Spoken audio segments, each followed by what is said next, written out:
আচ্ছা, তুমি যে এটাতে নাড়াচাড়া করতেছো, তুমি কি প্রেসার কি মাপতে পারো? পারতাম কিন্তু এখন ভুল লাগেছি। তুমি পারো? হ্যাঁ, আমি পারি। তো দেখাই দাও দি। আচ্ছা, তাহলে দেখো কিভাবে প্রেসার মাপতে হয়। প্রথমে এরকম সোজা পজিশনে আনতে হবে, ঠিক আছে?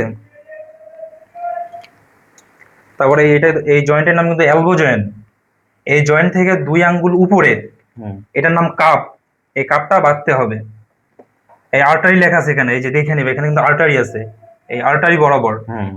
এই বরাবর অনেকে কিন্তু ভুল করে, কিন্তু ভুল করা যাবে না। মানে সঠিক নিয়মে প্রেসারটা মাপতে হবে এইভাবে।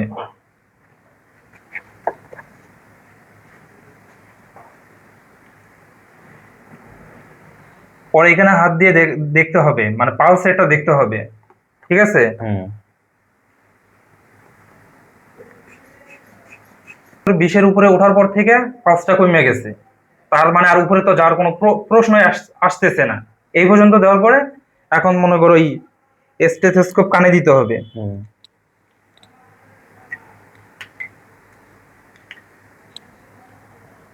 এখন প্রেসার মাপতে হবে। আচ্ছা বন্ধু, এটা কি যে কোনো জায়গায় লাগাই লইব? না, এখানে যে কোনো জায়গায় লাগানো যাবে না, এটা আর্টারির উপরেই লাগাইতে হবে। ও আচ্ছা।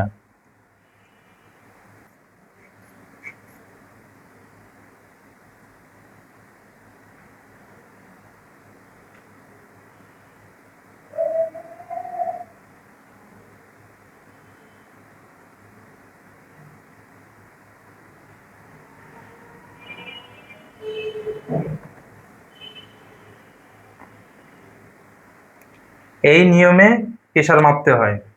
ঠিক আছে, বুঝতে পারছো তুমি? জি, ধন্যবাদ। বিষয়টা নিজের কাছে আয়ত্তে নিয়ে আসতে পারছো? হুম। যে কোনো রুগী আসলে এই সিস্টেমটা মেনটেন করে প্রেসারটা মাপবা, ঠিক আছে? জি। সুস্থ সুস্থ থাকতে থাকতে চাইলে নিয়মিত নিয়মিত প্রেশার প্রেসার মাপুন। মাপুন।